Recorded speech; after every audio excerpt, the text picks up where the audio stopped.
আসসালামু আলাইকুম। আইনাল মাদারচোদ।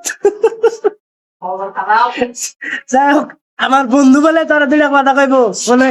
ওই মাদারচোদ, যদি ভালো মানুষের পোলা হয়ে থাকস তাহলে তাহলে যার বউ নিয়ে গেছস মাদারচোদ তার বউ তারে ফেরত দিস। মাদারচোদ তোর পোলাবান থাকতে তোর এত সোনা খারাপ কিসের জন্য? ওই খানকি পোলা, তোর সোনা এত বড় হয়ে গেছে, মাদারচোদ আরেকজনের বউ লয়ে আগে যাও মাঙ্গের পথ।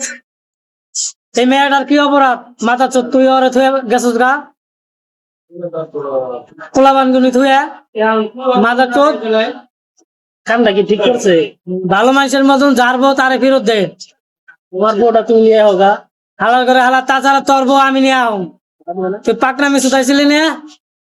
তাহলে তোর বউ আমরা আনো, আইনারে ভাড়া দিমু। খানকির বলা পাবনা আছে একটা, ওরাও আনো। পাপ না ওটা কেনা। পাবনা ওইটার ওড়াবার বউ। হ্যাঁ?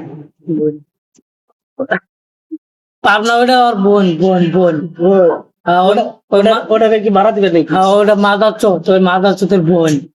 এত মাগিল নিচা। শালার পথে এত মাগির নিশা কিসের জন্য? বাংলাদেশে মাগির কি হাল করছে? শালার পথে আরেকজনের খাওয়া তাল হয়ে তারপর ভাগন ছুটাইছে। মাদারচোদের বংশ ভালো তো। আর বাপ মা এত ভালো, এই শালার ঘরে শালাই এমন হইলো কেমন? শালা জাউরার বাড়িতে জাউরার ঘরে জাউরায়। শালার গোষ্ঠী বাড়ি হুদ্দা ভালো। শালা মাদারচোদ হইলো কোন দিয়ে না? আর কিছু কই যায়? আবার আবার কোন চোদাও যে এই পর্যন্তই থাক, মাথা চোদা আকাম চোদাও আবার কও এই পর্যন্তই থাক না। তোরে পাইলে আমি একবারে 10 ইঞ্চি ইটা বাইন্ধা দিতাম একবারে মাথার ভিতরে। এই যে এইটা দিয়া মাথার চোদ, এইটা দিয়ে হেরা আর 10 ইঞ্চি ইটা বানতাম আইডা করে বাইন্ধা, তারপরে তোরা দিতাম ভাড়া। মাথার চোদ, ভালো মানুষের মতন যারটা নিছ তারে ফেরত দিয়ে যাস যদি ভালো মানুষের জন্ম হয়ে থাক।